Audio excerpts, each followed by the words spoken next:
My mom is a reason na. Paano? Oh. Ano pang iniisip mo? Di ba pupunta na tayo ngayon kay Miranda? Ano pa iniisip mo ngayon, Hilda? Arturo, nag-aalala lang ako sa paglaki ni Angelica. Ano nang sasabihin ko sa kanya? Sa paglaki niya. Na ang nanay niya yung pumatay sa tatay niya. Pero hindi totoo yun. Pinagbintangan lang siya ng kabit ng asawa ng tatay niya tsaka yung nanay, ang lola niya sa tatay. Ay naku, huwag mo muna alalahanin yan, Hilda. Ang tagal-tagal pa bago mangyari yan. Sanggol pa lang si Angelica, wala pang alam siya sa mga ganyang pangyayari. Kaya huwag mo munang iisipin yan. Ang isipin mo ngayon, yung pagkaharap yung dalawa ni Miranda mamaya. Kaya mo ba siyang harapin? Kaya ko siyang harapin. Para sa anak ko at para sa kalayaan ng anak ko at para sa apo ko, gagawin ko ang lahat para sa kanila. O, ba't mo naman kasi damay-damay dito, Irene?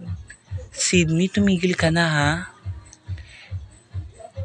Kaya gusto ko may kasama dito para sabay-sabay natin pagtawanan ang pagdurusan ni Irene, ni Josephine dito sa bilangguan. Di ba sabi mo, kayong dalawa, di ba? Tayong dalawa, di ba ikaw yung totoong pumatay?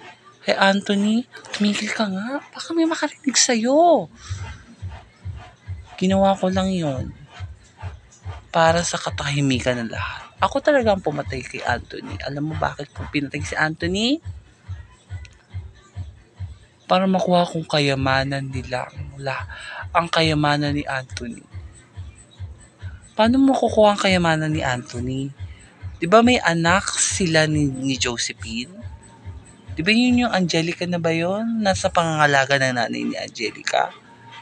O, hindi mo pwedeng maangkin yung kayamanan na yon dahil may tagapagmana. Kaya nga kailangan din mawala ng batang na yan. Yan ang nag-iisang asungots. Yan ang nag-iisang asungots sa buhay namin. Kaya dapat siyang mawala. Ha? Mawala? Dapat siyang mawala. Dahil ayoko ng kontra sa lahat ng mga plano ko. Ano na kaya nangyari sa anak ko? Nag-aalala ako. Josephine Alcantara? Bakit po, Chief? May bisita ka? Sino po? Puntahan mo na lang siya dyan sa visiting room. Irene, anong ginagawa mo dito? Hi, Josephine. Kamusta ang vacation mo sa bilangguan? Ang kapal na mukha mo para magpakita pa sa akin ngayon. May gana ka pang magpakita sa akin?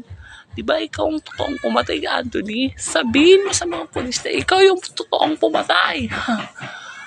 Wala kang pruweba. May pruweba ako. Maghintay ka ngayon, Irene. Isisiwalat ko lahat ng katotohanan sa pagkamatay ni Anthony. At ikaw ang makukulong, hindi ako. Sa oras na mapatunayan ko ang katotohanan na katotohanan na ikaw ang pumatay kay Anthony, ikaw ang ngayon ng pagtatawanan ko. Maghintay ka dahil malapit na ang iyong visiting dito sa aking lugar. My mom is a reason